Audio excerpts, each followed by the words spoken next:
Hey guys, make sure to subscribe and hit that notification bell to be updated every time I make a new video.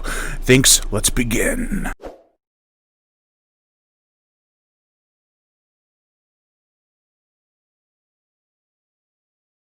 Listening to this album makes me hungry for more. And that is not just because I'm fat.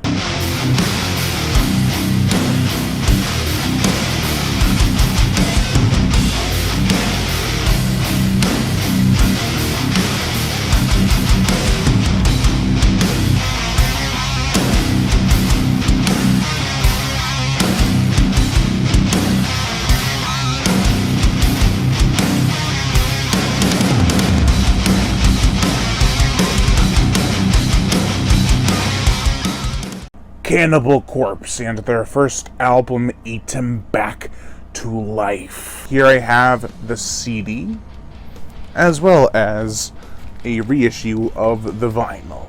It has the new Cannibal Corpse logo instead of the old one, which is kind of a bummer. But other than that, sounds great, looks great. I mean, look at this.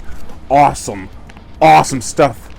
Vince Locke, you are just a genius with your artwork.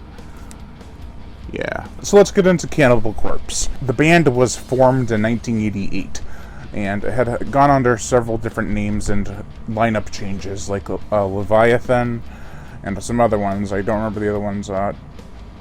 Tyrant Sin, I believe.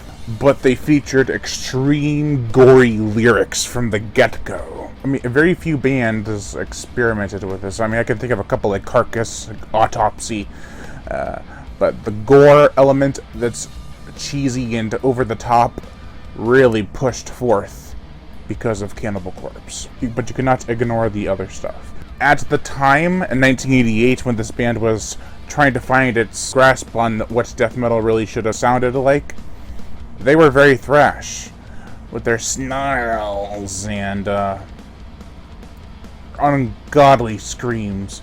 But it was more thrash-oriented. That nostril snarling is what Chris Barnes had more so. And then he found his niche. He found his death metal growl. It's not really a growl, more like grunting extremely loud.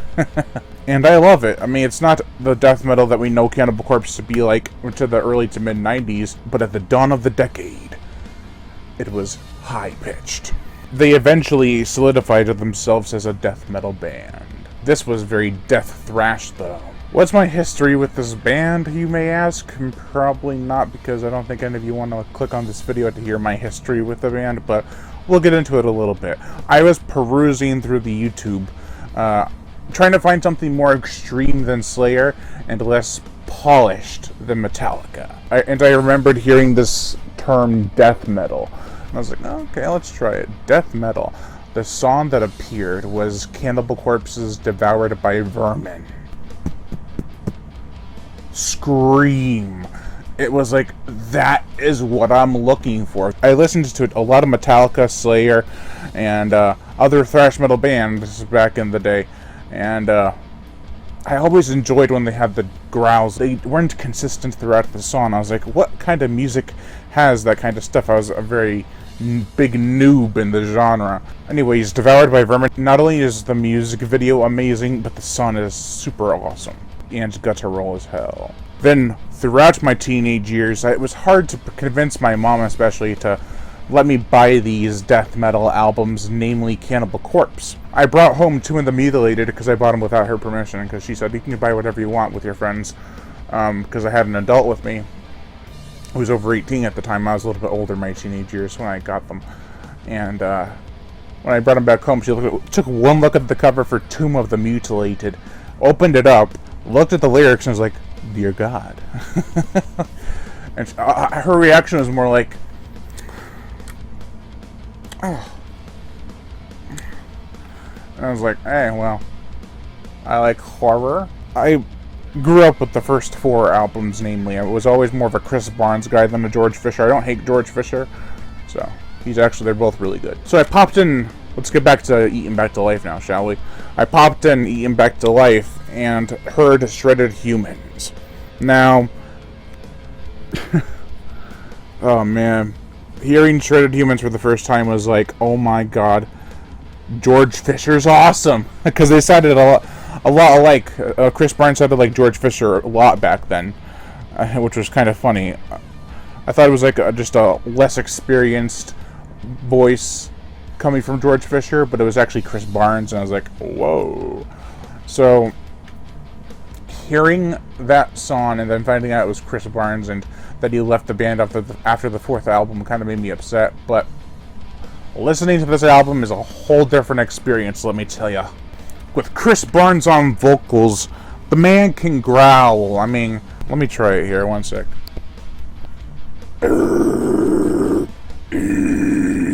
I based my vocals off of Chris Barnes when I was younger. I was like, I gotta be like that.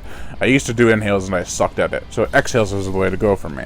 But Chris Barnes, he's just a madman. I mean, I love the vocals, even in his new band, 6 Feet Under. Well, not new. It was formed to the band after he left Cannibal Corpse. 6 Feet Under is a lot of fun to listen to. It's badly done, but I love it. Jack Owen and Bob Rousset on guitars are just... They shred like no tomorrow, and it sounds like they're just grinding away like gears on a machine. And the bass guitar, let's get into the bass guitar by Alex Webster. Holy crud, you can... I loved when, I'm pretty sure this wasn't bass, but when they had the... like the sound of the car puttering in Shredded Humans, it sounded kind of like later songs in the album when they used the basic... What was that one song? I think it was Rotting Head, where it goes...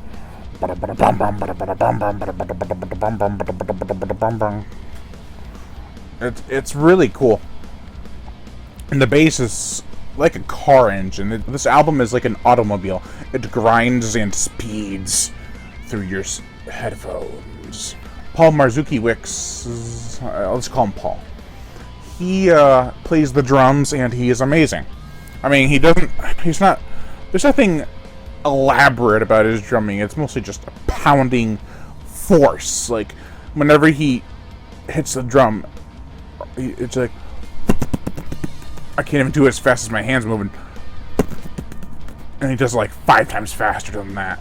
It's crazy. He does it so consistently well.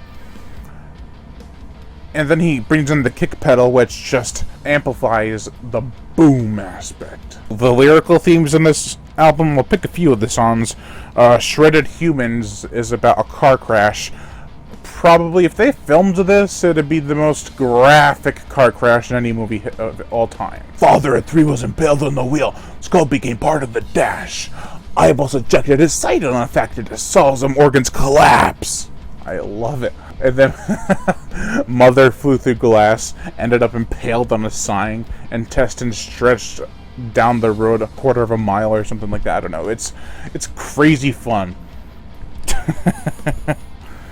Oh my god. Scattered Remains, Splattered Brains, I think it's about a maniacal surgeon, is just one heck of a catchy song. I mean, there's not really much else to say about it. Born in a Casket, oh my golly. It's about necrophilia and attempted impregnation. How do you do that with a dead body? You can't. And I don't think they actually say that he gives seed to a dead body, then the dead body gives birth. I know they say they give him seed, but it's gross, and I love it. It's so over the top. The Undead Will Feast. I love the part where Brian says, I drink blood, I don't like water, or something. It's much faster than that, but it's like, what?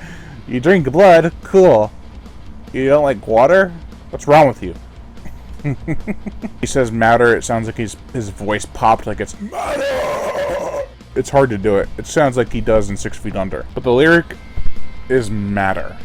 And that voice pop just adds to the sound of anger in his voice. My favorite songs, Shredded Humans, probably my favorite song on the album. Scattered Remains, Splattered Brains, and Skull Full of Maggots, of course. You can't go wrong with Skull Full of Maggots. Vince Locke, who at the time was working on the Dead World comics, does all the album artwork for Cannibal Corpse. He created an over-the-top drawing, how many times am I going to say over-the-top, of a man ripping out his own chest, and his organs and heart are just falling all over the place. I think he's got his hand over his heart, oh well.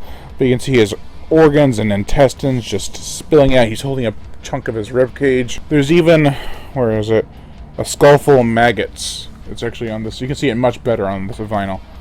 There's a skull full of maggots right there. That's just beautiful. He takes hints of the song titles and puts them in the artwork. And it accentuates the dark airbrushed background. Also, a lot of watercolor was used to complete this piece. So what are my thoughts on this album? It is classic Corpse, man! The element of thrash is still very apparent, but death metal is in the forefront for sure. It still needed to mold into the genre a bit, especially the band themselves, but I think it is energetic enough for me to keep coming back to it. This is one of my favorites from the band for sure, and it's just their first outing. Overall, I give Cannibal Corpse Eaten Back to Life a 4 out of 5. Thank you all for watching, and I am Brian Gatto, the horror show host. Make sure to like, comment on, as well as share this video.